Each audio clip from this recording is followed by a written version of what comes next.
wabarakatuh. Selamat siang. Terima kasih kepada rekan-rekan sejawat yang hari ini sudah mau berkumpul di ruangan yang ketiga.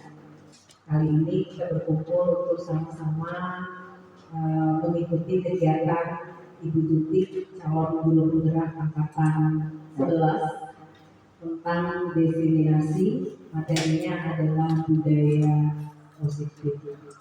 Untuk Ibu Tutik dan personal. Ya, selamat siang Bapak Ibu hebat. Semoga selalu semangat ya. Jadi terima kasih kesempatan pada kali ini saya akan memberikan diseminasi tentang budaya positif. Setidaknya ada 8 konsep inti dari budaya positif. Jadi yang pertama itu tentang perubahan paradigma belajar, disiplin positif, nilai-nilai kebajikan, kebutuhan dasar manusia, kemudian ada motivasi perilaku manusia, kemudian posisi kontrol guru, keyakinan kelas, dan juga segitiga restitusi. Nah, untuk yang pertama itu perubahan paradigma belajar. Pembelajaran yang dirancang, jadi perubahan paradigma pembelajaran ini, pembelajaran sejatinya itu dirancang berdasarkan konsep berdiferensiasi untuk mengetahui kebutuhan peserta didik kita. Ya, kebutuhan peserta didik kita karena masing-masing pada intinya peserta didik itu memiliki kebutuhan belajar yang berbeda. Nah, tujuannya apa? Tujuannya untuk menciptakan atau melahirkan generasi yang berkarakter profil belajar Pancasila. Dalam hal ini kita sudah tahu ya, ada 6 profil pelajar Pancasila yang harus kita tekankan agar anak bisa memiliki karakter profil pelajar Pancasila. Yang pertama itu intifak dan berakhlak mulia, mandiri, berdaya nalar kritis. Ya, kita sudah tahu ada 6. Ya, kemudian ada mandiri. Apa lagi Bapak Ibu? Kan ada 6. Belajar Pancasila, ya. Iman dan bertakwa pada Tuhan yang Esa dan berakhlak mulia juga ya. Jadi pada intinya pembelajaran berdiferensiasi itu akan melahirkan atau mewujudkan generasi profil pelajar Pancasila.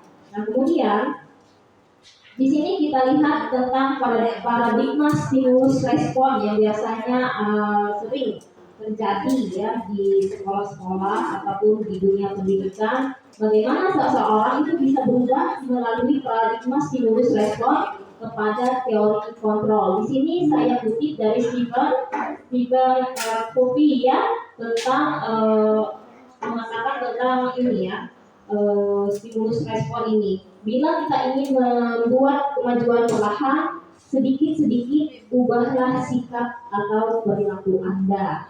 Namun, bila kita ingin memperbaiki cara-cara utama kita, maka kita perlu mengubah kerangka acuan kita. Ubahlah bagaimana kita melihat dunia, bagaimana kita berpikir tentang manusia. Ubahlah paradigma Anda, skema pemahaman dan juga penjelasan aspek-aspek tertentu tentang realitas. Nah, ini stimulus respon. Jadi bagaimana kita merubah paradigma tadi dari stimulus respon ke teori kontrol. Di sini misalnya realitas, kita kadang menganggap bahwa realitas atau kebutuhan kita sama. Tetapi di teori kontrol, kebutuhan kita itu berbeda. Begitu juga dengan murid. Mereka masing-masing memiliki profil belajar yang berbeda. Mereka memiliki minat yang berbeda. Dan juga kesiapan belajar yang berbeda. Nah, semua orang melihat hal yang sama. Setiap orang itu memiliki gambaran yang berbeda. Jadi setiap orang itu memiliki persepsi yang berbeda mengenai suatu hal atau mereka memiliki pengalaman belajar yang berbeda.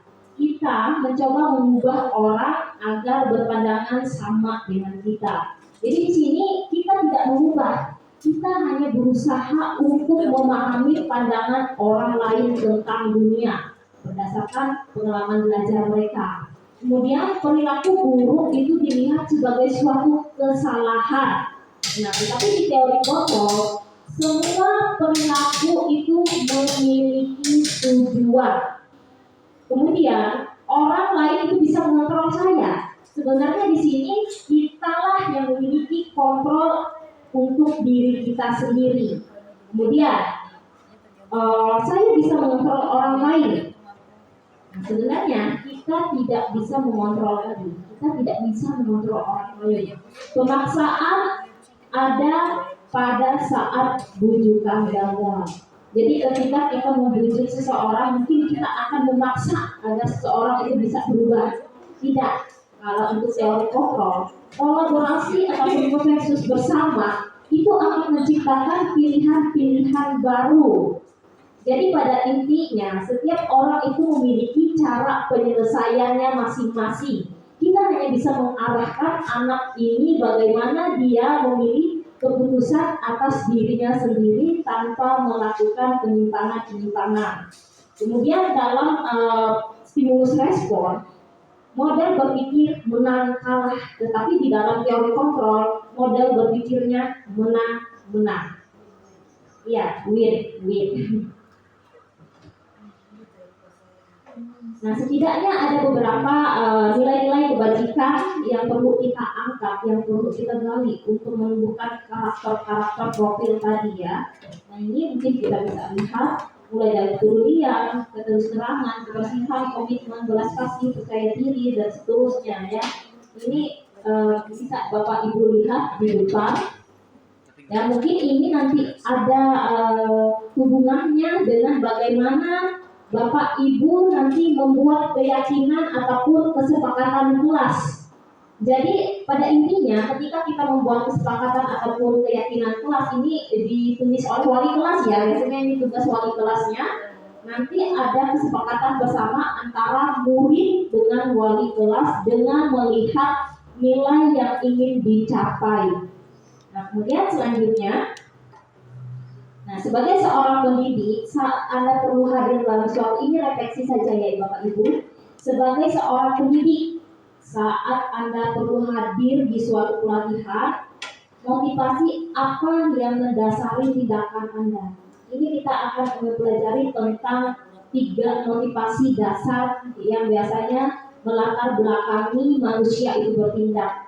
Nah, kira-kira apakah Anda hadir itu karena ingin ditegur oleh panitia atau pengawas Anda dan mendapatkan teguran, atau untuk menghindari ketidaknyamanan ataupun hukuman, atau Anda ingin dilihat atau dipuji oleh lingkungan Anda, atau mendapatkan penghargaan sebagai kepala sekolah ataupun guru yang berprestasi. Mungkin di sini motivasinya mendapatkan imbalan ataupun penghargaan dari orang lain, atau Anda ingin menjadi pembelajar sepanjang hayat, menjadi orang yang berusaha dan bertanggung jawab, serta menghargai diri Anda sendiri sebagai teladan murid-murid Anda, guru-guru Anda, serta lingkungan Anda, karena mungkin Anda percaya bahwa tindakan Anda sebagai pemimpin pembelajaran akan menjadi panutan oleh lingkungan Anda.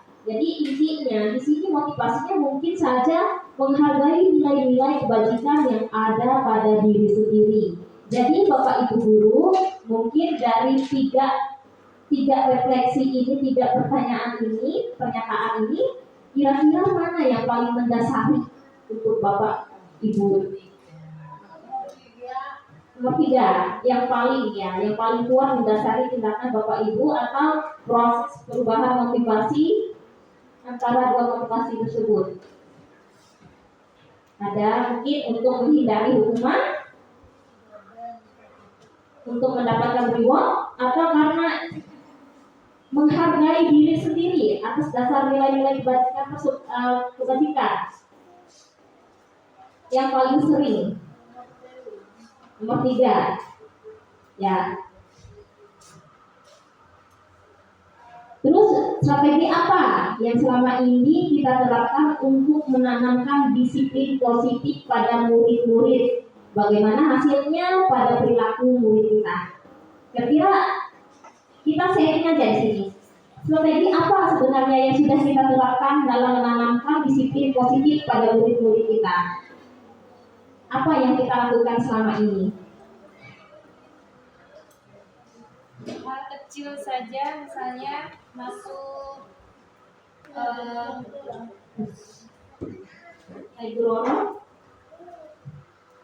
terima kasih juga. Mungkin bisa yang kita lakukan adalah misalnya hal kecil, kita sebagai guru pasti menjadi panutan dan misalnya saya masuk jam pertama, saya masuk ke kelas tersebut sesuai dengan jam yang telah ditentukan. Misalnya jam pertama adalah jam 7, nah kita sudah berada di kelas tersebut jam 7. Jadi kita menerapkan atau memberi contoh kepada anak-anak kita, peserta didik kita untuk melakukan kedisiplinan untuk belajar sesuai dengan tepat waktu. Itu hal kecil. Ya. Dan mungkin kalau kita lihat dari hasil atau perilaku itu mungkin tidak langsung kita dapatkan, tapi ini bisa menjadikan istilahnya bekal buat mereka, atau pelan-pelan nanti mereka bisa terapkan. Dan alhamdulillah di semester ini saya melihat dari anak-anak dengan juga adanya kesepakatan kelas dan tersebut yang telah ditetapkan, saya melihat dari anak-anak lain juga memberikan, ketika ada teman yang terlambat datang, yang lain mengingatkan, sudah kamu terlambat datang sudah 5 menit, sesuai perjanjian apa yang harus kamu lakukan. Pasti itu teman-teman akan seperti itu, teman-teman yang lain, untuk mengingatkan kepada temannya yang terlambat. Dan hal itu pun menjadi adanya perubahan, ya, perubahan sedikit bagi teman-temannya yang sering terlambat. Ya, itu sedikit yang sudah diterapkan khususnya di mata pelajaran saya. Terima kasih. Ada lagi? Ya, Pak Samuel.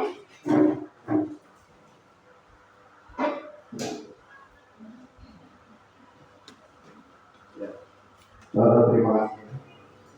Tentunya sifat yang positif disiplin itu dari guru dulu, ya. Nah, dari diri kita sendiri dulu, mungkin dari kita berpakaian tepat waktu datang ke sekolah, kontrol diri dulu, ya. Jadi seandainya kalau kita sebagai seorang guru bisa mendisiplinkan diri kita sendiri, baru kita mendisiplinkan orang lain. Nah, tentunya seperti itu yang susah, ya. Kalau kita mau berangkat ke sekolah, tentunya kita bercermin dulu, baru kita bisa menilai orang bagus atau jeleknya. Nah, tentunya sifat positif, misalnya kita harus duluan datang daripada siswa. Misalnya kami yang sebagai seorang guru olahraga, ya, meskipun sudah berusia tua, tapi tetap semangat, tetap kuat, ya. Jangan kita memberi yang istilahnya kita yang lemah, gitu. Jangan kita tampakkan, ya. Dan kita punya semangat meskipun kita sudah memiliki semangat, itu yang kita tanamkan, ya. Nah, seandainya kita yang tua ini jadi patokan, ya, salah sedikit saja kita sebagai seorang guru viralnya bukan main, ya.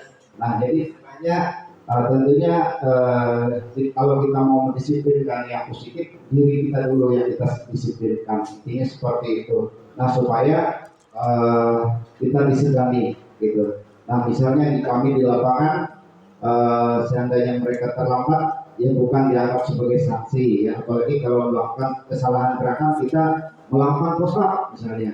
Nah, bukan itu sebenarnya pembinaan, ya, supaya mereka lebih teliti lagi bahwa itu gerakannya salah. Nah, itu seperti itu.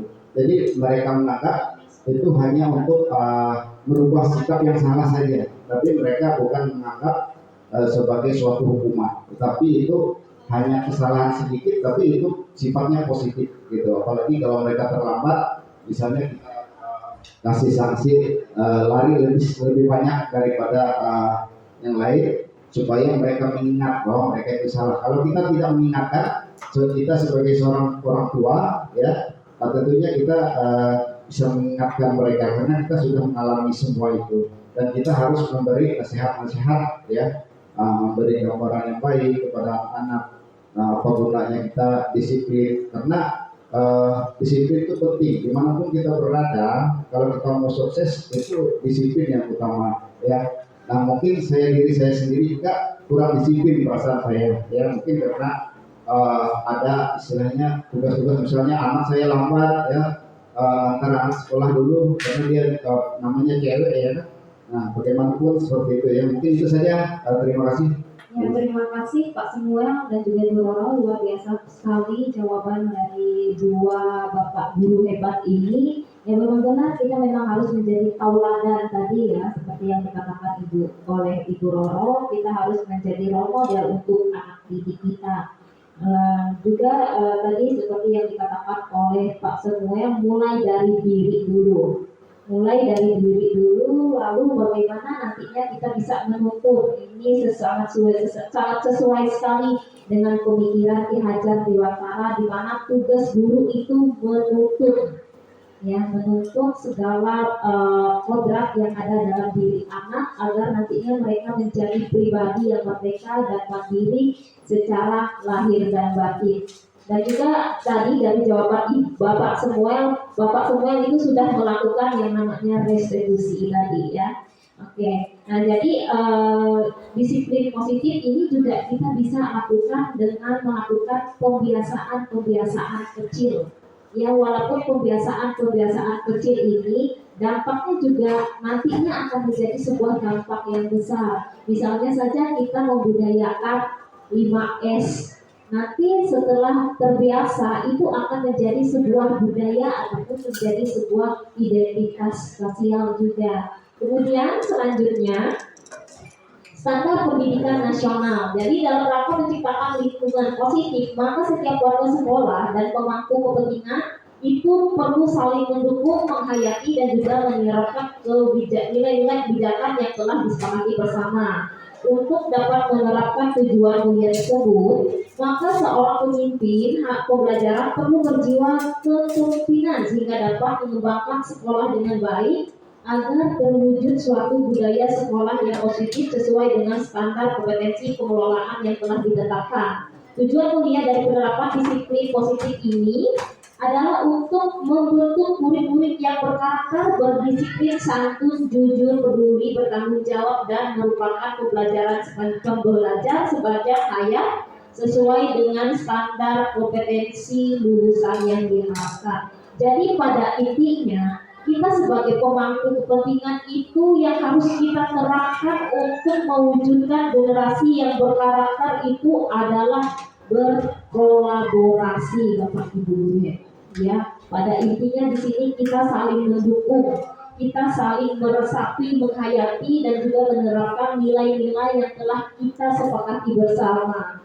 Kemudian motivasi perilaku manusia. Nah tadi ya seperti yang kita jelaskan pada refleksi tadi, pertanyaan reflektif tadi, ada setidaknya 3 motivasi perilaku manusia. Yang pertama itu untuk menghindari ketidaknyamanan ataupun hukuman.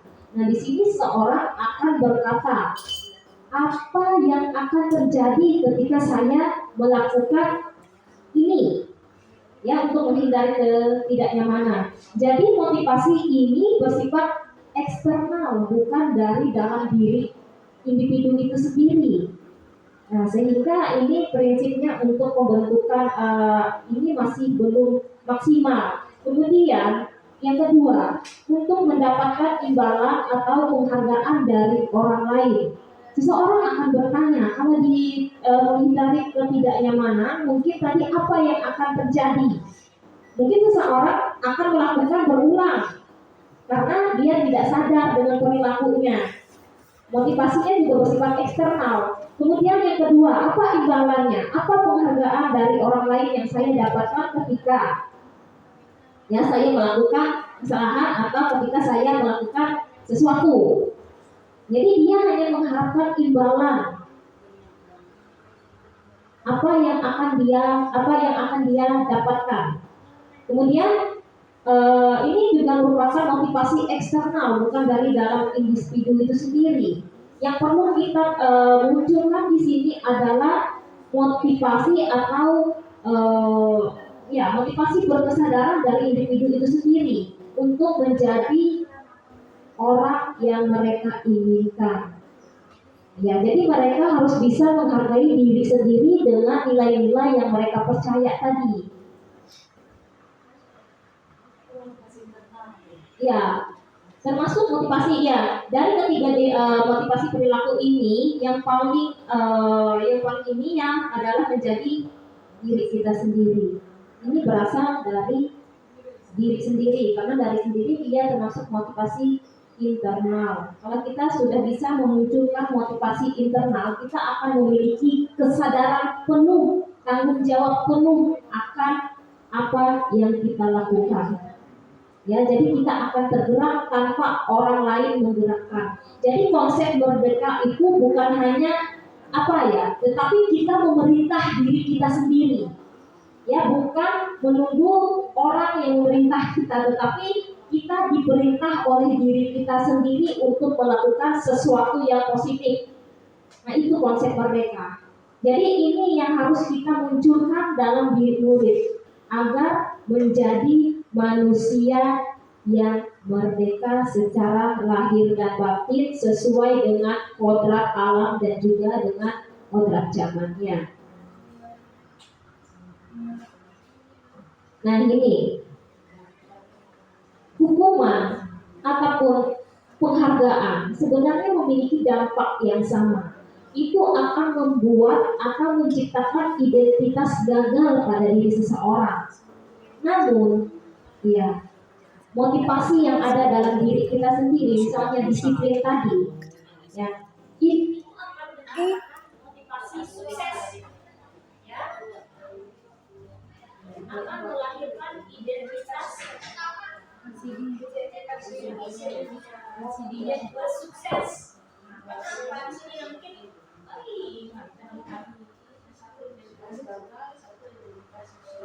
Ya, baik reward ataupun hukuman itu akan melahirkan identitas gagal ya Bapak Ibu, karena sifatnya motivasinya eksternal tadi. Namun disiplin yang berasal dari sendiri itu akan melahirkan identitas sukses.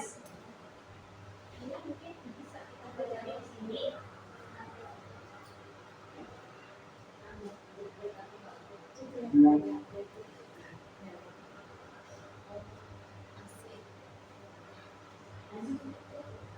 Baru aja baru masuk.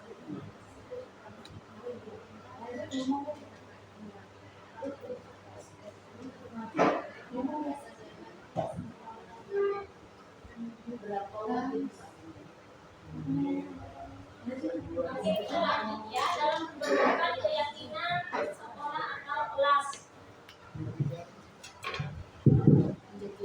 Keyakinan kelas itu lebih mungkin tadi kita sudah bahas ya Bapak Ibu bersama dengan Wakasek kesiswaan, Ibu Rosna, Pak Suhar dan juga Pak Samuel tadi, bagaimana pembentukan keyakinan kelas itu seperti apa. Nah, keyakinan kelas itu bersifat abstrak daripada peraturan yang lebih rinci dan juga konkret. Nah, keyakinan kelas itu berupa pernyataan-pernyataan yang universal. Pernyataan keyakinan kelas itu senantiasa itu dibuat dalam bentuk ataupun kalimat positif. Ya, kemudian keyakinan kelas itu hendaknya tidak terlalu banyak hingga nantinya bisa dipahami dan juga diingat oleh seluruh peserta didik kita. Jadi mereka bisa mengingat ataupun memahami kesepakatan yang kita sudah sepakati bersama tadi. Kemudian keyakinan kelas itu sebaiknya sesuatu yang dapat diterapkan di lingkungan kita. Memang benar-benar bisa diterapkan oleh lingkungan kita. Kemudian semua warga sekolah hendaknya ikut berkontribusi dalam pembuatan keyakinan kelas lewat kegiatan curah pendapat. Nah, jadi mungkin ada yang namanya kesepakatan umum, ada juga yang namanya keyakinan kelas. Nah, kalau keyakinan kelas itu disepakati oleh antara wali kelas dan juga murid, disepakati berdasarkan kesepakatan umum. kesepakatan umum yang telah dibuat oleh guru-guru. Kemudian bersedia meninjau kembali keyakinan kelas dari waktu ke waktu. Jadi mungkin apa nanti yang akan dilakukan, mungkin Bapak Ibu guru wali kelas 3 bulan misalnya dalam pelaksanaannya akan mengadakan evaluasi apa yang bisa direvisi ataupun apa yang mungkin yang perlu kita tambahkan dalam keyakinan kelas atau perlu kita perbaiki. Kemudian apa yang seharusnya kita lakukan agar keyakinan kelas ini bisa dilaksanakan dan dipahami oleh betul-betul oleh warga sekolah kita, gitu. Nah ini ada prosedur pembentukannya ya. Prosedur pembentukan keyakinan sekolah atau kelas. Yang pertama itu mempersilahkan sekolah atau murid-murid di sekolah untuk bercurah pendapat tentang peraturan yang disepakati di sekolah atau di kelas. Jadi adanya komunikasi dua arah ya antara guru dan murid. Kemudian mencatat semua masukan murid di papan tulis atau nanti di kertas di mana semua anggota kelas itu bisa melihat hasil curah pendapatnya. Jadi nanti setelah itu menyusun keyakinan kelas itu sesuai dengan pembentukan keyakinan sekolah atau kelas. Gantilah kalimat dalam bentuk dari negatif menjadi positif.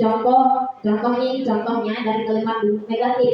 Jangan berlari di kelas atau di koridor. Kita ganti menjadi kalimat positif, berjalanlah di kelas atau di koridor. Tinjau kembali jumlah pendapat yang sudah dicatat. Nah, kita bisa saja mungkin mendapatkan pernyataan bahwa di sana masih banyak kata atau kalimat berupa aturan ya. Selanjutnya kita ajak murid-murid untuk menemukan nilai kebajikan yang kita tampilkan tadi ya, kurang lebih itu ada 25 atau 30 nilai kebajikan. Kemudian tinjau kembali nilai apa yang ingin kita tuju dari peraturan tersebut.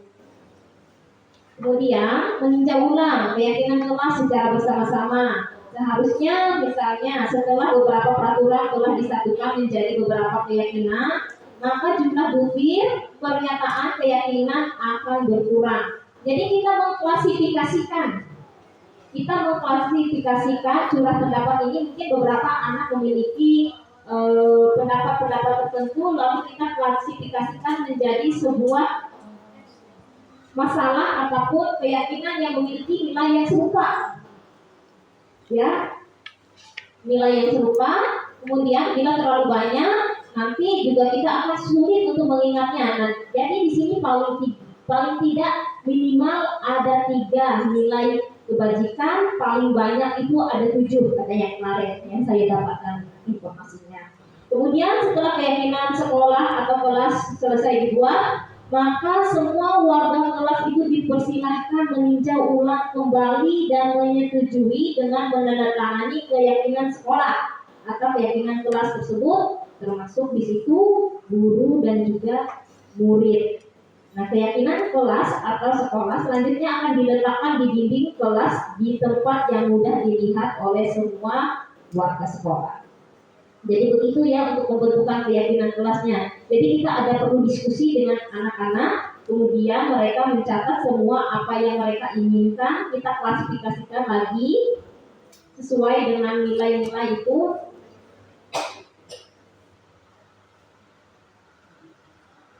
Nah, ada 5 kebutuhan dasar manusia. Jadi tadi di teori stimulus respon atau teori kontrol, setiap orang itu melakukan setiap perbuatan itu pasti ada tujuannya. Ya kan, mungkin di sini ada 5 kebutuhan dasar manusia. Yang pertama itu bertahan hidup. Nah, kalau bertahan hidup ini merupakan kebutuhan dasar manusia itu berdasarkan fisik ya yang harus dipenuhi. Kebutuhan fisik untuk bertahan hidup, misalnya makan, minum, tidur, istirahat, ya. Kemudian ada kebutuhan akan kasih sayang dan rasa diterima. Kemudian kebebasan, kesenangan, dan juga penguasaan. Jadi setiap anak itu berusaha untuk memenuhi 5 kebutuhan dasar manusia ini. Nah, apabila salah satu dari 5 kebutuhan dasar manusia ini tidak dipenuhi atau tidak didapatkan dengan baik, maka anak-anak terkadang akan melakukan beberapa bentuk penyimpangan. Ya, mereka akan membuat perilaku yang kadang tidak sesuai dengan aturan-aturan. Jadi itu yang harus kita pahami sebagai pendidik. Kira-kira anak itu melakukan perbuatan tersebut karena apa? Mungkin saja salah satu kebutuhan dari anak ini tidak dipenuhi. Intinya, jadi begini, anak yang terpenuhi seluruh kebutuhan dasarnya, mereka datang ke sekolah itu untuk belajar. Tetapi anak yang tidak terpenuhi kebutuhan dasarnya, dia datang ke sekolah itu untuk mencari perhatian atau untuk memenuhi kebutuhan dasarnya ini. Jadi begitu. Jadi mungkin kita sering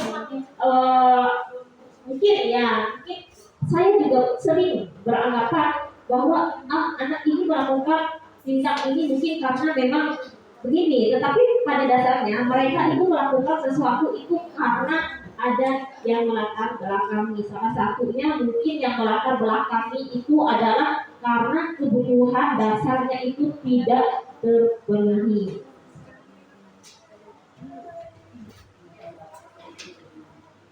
Nah ini ada 5 posisi kontrol guru.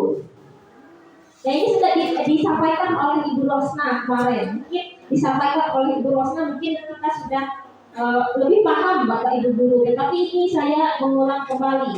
Ada 5 posisi kontrol yang mungkin dimiliki oleh bapak-bapak atau ibu-ibu yang ada di sini. Yang pertama itu posisi kontrol sebagai penghukum. Bagaimana ciri-cirinya guru sebagai penghukum? Nah, di sini ciri-ciri guru sebagai penghukum itu dia sering menghati, suka menunjuk-nunjuk, menyindir, dan juga menyakiti. Itu, dia sering berbuat seperti itu, guru sebagai penghukum. Lalu, guru sebagai penghukum itu dia sering berkata, kalau kamu tidak melakukannya, saya akan. Jadi ada ancaman di situ. Ya, hasilnya apa? Anak didik akan memberontak. Mereka akan menjadi pribadi yang mendendam dan menyalahkan orang lain. Murid berkata, saya tidak peduli. Ya, saya tidak peduli. Dampaknya seperti apa? Karena ini motivasinya eksternal, ya. Ini salah satu perilaku kontrol negatif, akan melahirkan identitas gagal pada diri anak. Ya, dampaknya apa? Dampaknya murid akan mengulangi kesalahan yang berulang kali, bahkan perilakunya akan menjadi agresif. Begitu.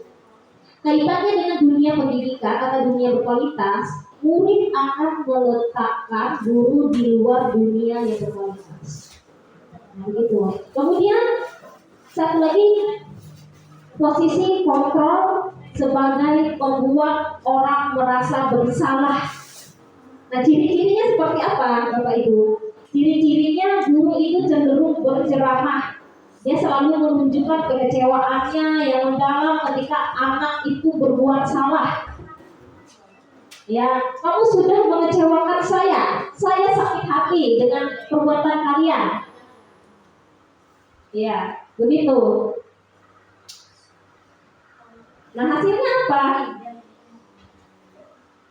Hasilnya terkadang anak murid itu mempertahankan diri atau membela diri. Mempertahankan diri atau membela diri. Jadi Kadang-kadang mereka mempertahankan diri itu mereka akan menyembunyikan sesuatu atau mereka akan berbohong. Mereka akan berbohong, mereka akan menyangkal, membuat rasa bersalah. Kemudian murid berkata, maafkan saya, ya karena merasa bahwa ada orang yang disalahkan. Tetapi di sini tetap sama seperti hukum tadi akan membuat identitas anak menjadi gagal. Ya, hasilnya dampak terhadap peserta didik, murid akan menjadi rendah diri, merasa gagal dan juga tidak berharga. Karena disalahkan tadi, dia menjadi anak yang gagal, dia merasa bersalah. Nah, murid akan meletakkan guru di dalam dunia yang berkualitas. Nah, di sini ada posisi kontrol guru yang positif. Nah, apa itu? Sebagai teman dan juga sebagai pemantau. Tetapi ada yang lebih baik lagi, ini akan memunculkan kontrol diri kepada anak, akan memunculkan kesadaran yang benar-benar pada anak. Itu adalah posisi kontrol sebagai manajer. Untuk sebagai teman, terkadang untuk sebagai teman ini ya kita lihat guru selalu membuat alasan-alasan untuk muridnya. Ya, lakukan untuk bapak ibu. Ya sudah, nanti kita bereskan.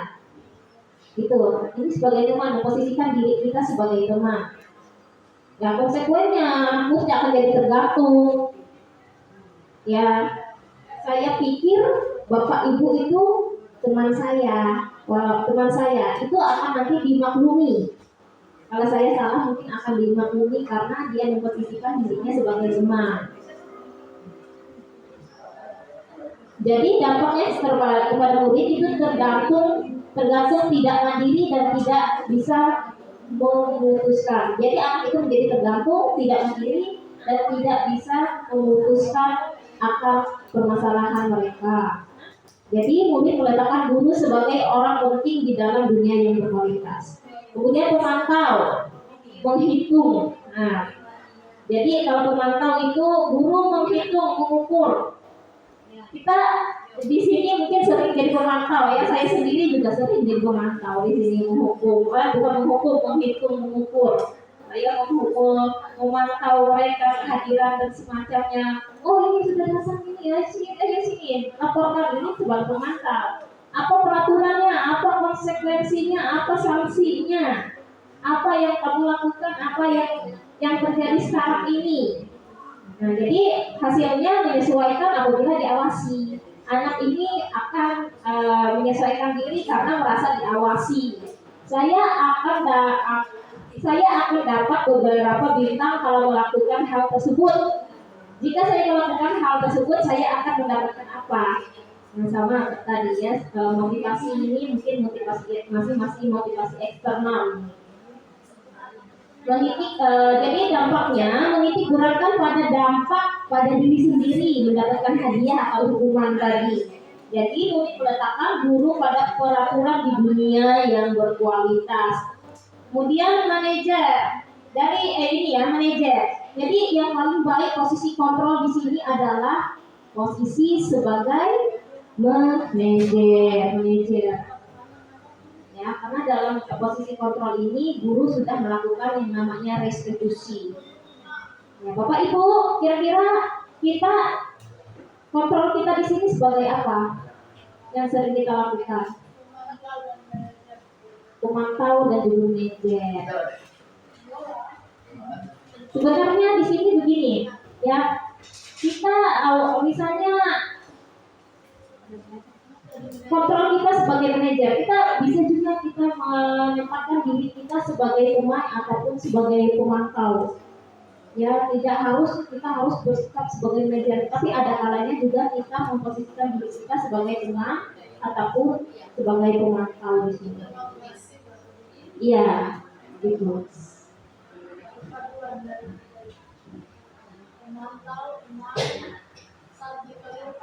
Ini yang terakhir tentang segitiga restitusi. Jadi segitiga restitusi ini merupakan sebuah jawaban atas permasalahan yang mungkin dialami oleh peserta didik ketika peserta didik melakukan beberapa penyimpangan ataupun kesalahan, pelanggaran dan semacamnya. Jadi setidaknya ada tiga. Yang pertama itu menstabilkan identitas, kemudian memvalidasi tindakan yang salah dan juga menanyakan keyakinan. Nah ini ketika anak dalam melakukan pelanggaran. Sebenarnya sebelum kita melakukan segitiga restitusi, apabila kita menangani masalah, yang pertama yang harus kita lakukan itu sebelum melakukan segitiga restitusi itu adalah buat anak menjadi percaya kepada kita dulu. Ya, buat anak mempercayai kita sebelum kita melakukan segitiga restitusi. Bagaimana? Mereka diterima dulu. Ya, mereka diterima dulu. Jadi setelah mereka merasa diterima, mereka percaya dengan kita, lalu kita terapkan strategi segitiga restitusi. Nah, misalnya anak mengalami permasalahan. Mungkin di sini siapa yang bisa menjelaskan bagaimana ketika ada masalah misalnya kita melakukan segitiga restitusi. Bagaimana kita memvalidasi identitas? Ya, tindakan yang salah, kemudian menanyakan keyakinan. Menstabilkan identitas dulu seperti apa? Ini pernah di Kombel kita ya. Proses tahapnya, bagaimana menstabilkan identitas. Nah, kemarin ada perkelahian. Pimpinan tangan. Tangan ya. Jadi kemarin ada perkelahian anak kelas 10. Jadi anak kelas 10 itu nangis kemarin. Menangis. Jadi kenapa kita selesaikan? Kenapa sampai menangis? Ternyata anak ini diejek orang tuanya. Dia bukan diejek ya, tetapi temannya itu menyebut nama orang tua sehingga dia tersinggung. Kira-kira bagaimana cara kita menstabilkan identitas di sini? Oke, Mina.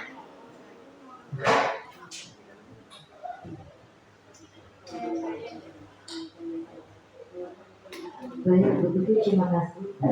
Jadi di sini saya duduk aja ya. Untuk menstabilkan identitas, yang dimana itu menstabilkan identitas adalah untuk membuat anak yang merasa gagal karena berbuat salah menjadi positif terhadap dirinya. Jadi contohnya seperti ini, misalnya guru berkata berbuat salah itu hal yang manusiawi. Tidak ada manusia yang sempurna. Bapak ibu juga bisa berbuat salah. Kita pasti bisa menyelesaikan permasalahan ini. Bapak ibu tidak tertarik untuk mencari tahu siapa yang benar dan siapa yang salah. Tetapi bapak ibu lebih tertarik untuk menyelesaikan masalah. Kalau kamu menyelesaikan masalahmu sendiri terus-menerus, apakah kamu bersikap baik pada dirimu sendiri? Itu merupakan salah satu contoh untuk menstabilkan identitas dari anak tersebut. Terima kasih.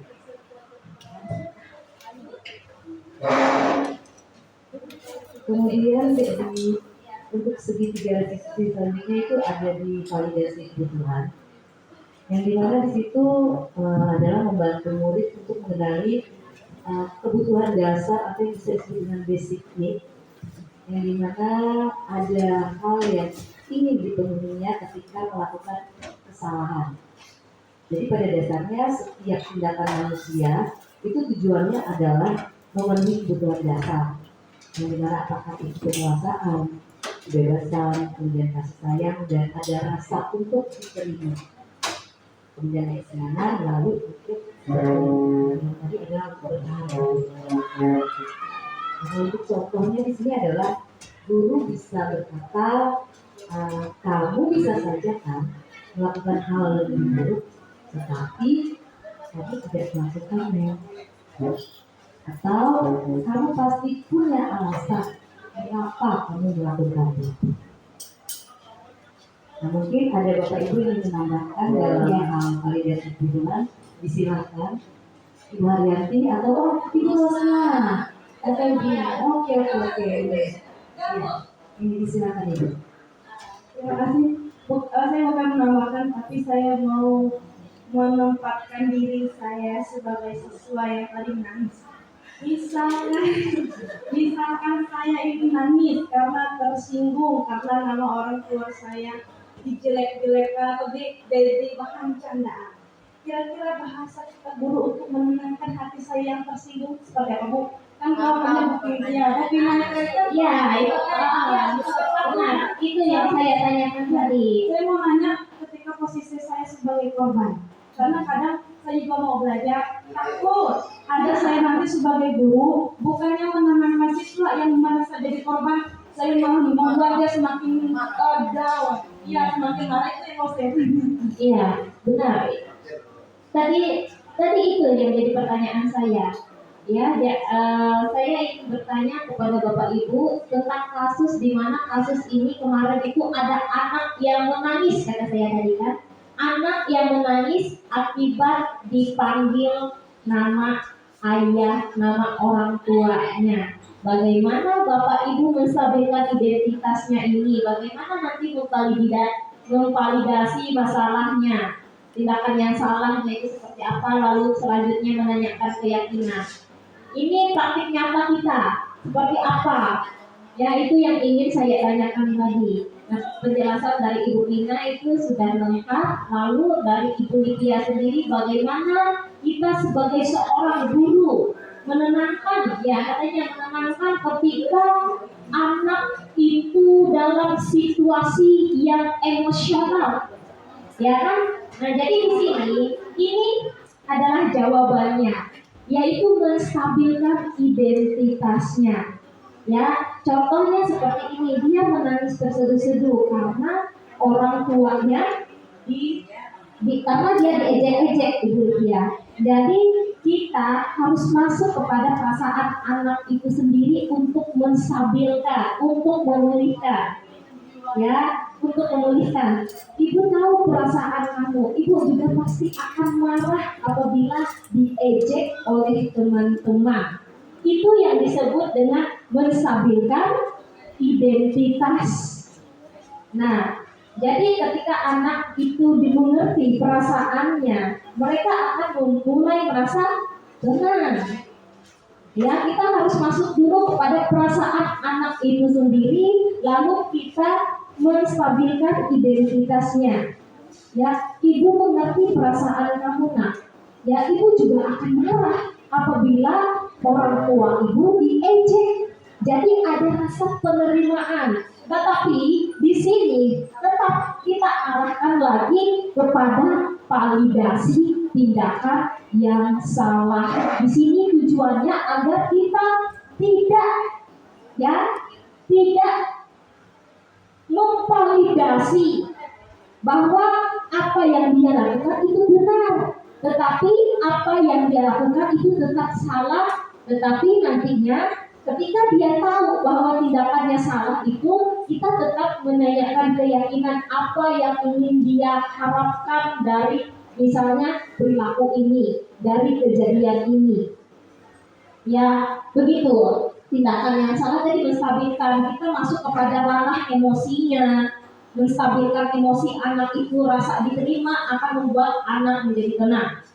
Ya, ketika anak tenang, itu dia akan dengan mudah menggunakan otak realistisnya, ya Ibu ya, karena ketika anak dalam keadaan emosi itu tidak akan bisa menggunakan otak realistisnya. Nah, begitu. Jadi stabilkan dulu identitasnya, kemudian validasi tindakan yang salah. Tetap kita tidak membenarkan apa yang dia lakukan, misalnya ini memukul temannya, itu adalah tindakan yang salah. Ya, begitu. Lalu kita tanyakan, keyakinannya, apa yang kamu harapkan. Ya, begitu. Adakah cara yang lebih efektif yang dapat menentukan? Ini salah satu beberapa pertanyaan yang bisa kita rubah, misalnya tergantung dengan permasalahan yang ada. Contohnya tadi tentang nama orang tua diejek-ejek. Ya, saya tidak terima Bu. Ya, karena orang tua saya diejek. Saya tidak terima. Lalu mungkin kita akan balik bertanya, ini sebuah apa namanya Ibu kalau dalam istilah BK. Jadi, lalu apakah kamu mau menuntutnya? Kalau dia berbuat salah, mau memukulnya? Itu salah satu kayak validasi juga menurut saya, memvalidasi bahwa tindakan ini salah apabila kita memukulnya. Jadi di situ dia diam. Lalu ada melahirkan pilihan-pilihan ketika kita bertanya. Anak itu akan melahirkan pilihan-pilihan atas penyelesaian masalahnya. Apa penyelesaiannya? Saya mau dia minta maaf. Nah begitu. Mungkin ada tambahan lain Ibu Rosna tadi menambahkan. Sudah lengkap aja sama Bu Tuti. Betul tadi Mas Fadil kan identitas. Berarti kita membuat anak itu tenang dulu, ya. Tenang dulu. Kita tadi masuk ke ranah emosinya, kan? Ranah emosi. Kemudian kita memahami. Intinya di pemahaman ya Bu. Pemahaman bahwa emosi itu sesuatu yang wajar. Ya. Itu pemahaman dulu intinya. Jadi jangan kita langsung membuat mengoreksi tindakan, kan? Kita pahami itu dulu. Kenapa dia marah, kenapa dia tersinggung, kita pahami emosinya, kita stabilkan dulu emosinya. Karena betul tadi kata Ibu Tuti, kalau sedang marah, ya, dia tidak akan bisa berpikir logis. Ya. Seperti saya katakan kemarin, keputusannya pasti emosional dan itu pasti keputusan yang kurang tepat. Nah kemudian setelah menstabilkan identitas kita kasih validasi pada tindakan. Nah tindakan ini Bapak Ibu maksudnya kita mengetahui inti dari permasalahan. Tapi permasalahannya kita lihat bahwa anak tadi merasa bahwa ada sesuatu yang menyinggung perasaannya. Nah kita lihat kalau mungkin tadi dari validasi dan stabil emosi dia ini anaknya sangat emosional. Nah disitulah intinya. Anak ini sangat emosional, berarti kita ketemu di masalah emosional. Mungkin menghadapi situasi yang lain dia akan mempunyai respon yang sama emosional. Nah disinilah kita memvalidasi bahwa ini masalahnya di emosional. Nah, gitu. Nah, dari situ kita bisa mengetahui intinya dalam tindakan ini kita bisa menyampaikan bahwa siswa ini harus bisa mengendalikan diri pada saat situasional gitu. Kemudian yang terakhir itu memberikan keyakinan. Nah keyakinan itu lebih kepada harapan. Apa sih yang diharapkan? Nah harapan anak itu disesuaikan dengan universal tadi ya, keyakinan yang sudah disepakati bersama. Bahwa kita harus saling menghargai satu dengan yang lain dan sebagainya.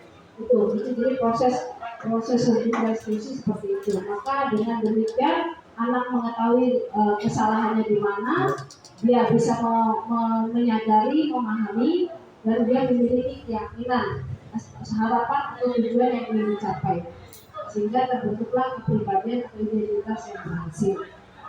Terima kasih.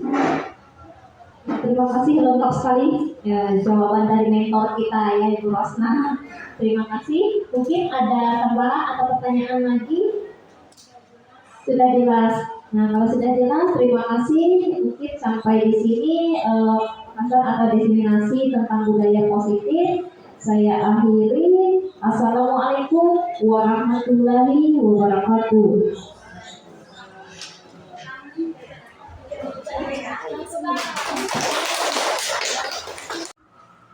Saya guru SMA 1 Pulang Pisau. Pada saat ini kami menerima diseminasi tentang budaya positif. Kami bersyukur karena kami menerima materi yang sangat baik, yaitu tentang penerapan disiplin positif pada sekolah kami. Melalui disiplin positif ini, kami mempelajari sebagai guru kami menerapkan kami menerapkan posisi kontrol sebagai pemantau dan sebagai manajer. Kami berusaha untuk memantau perkembangan siswa atau memantau perilaku siswa, juga melakukan tugas kami sebagai manajer, di mana pada saat kami sebagai manajer kami juga mengajarkan siswa atau membimbing siswa untuk membantu menyelesaikan solusi dalam setiap persoalannya.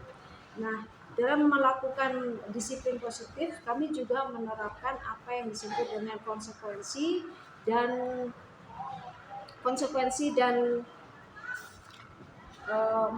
menerapkan konsekuensi dan restitusi. Dalam proses penerapan konsekuensi, kami menerapkan dalam teori stimulus respon, dan dalam restitusi kami menerapkan melalui teori kontrol. Dalam konsekuensi ada penerapan bahwa perilaku itu ada respon, ada stimulus. Apa yang dilakukan siswa itu juga berkaitan dengan apa yang harus diperbaiki ketika siswa melakukan kesalahan.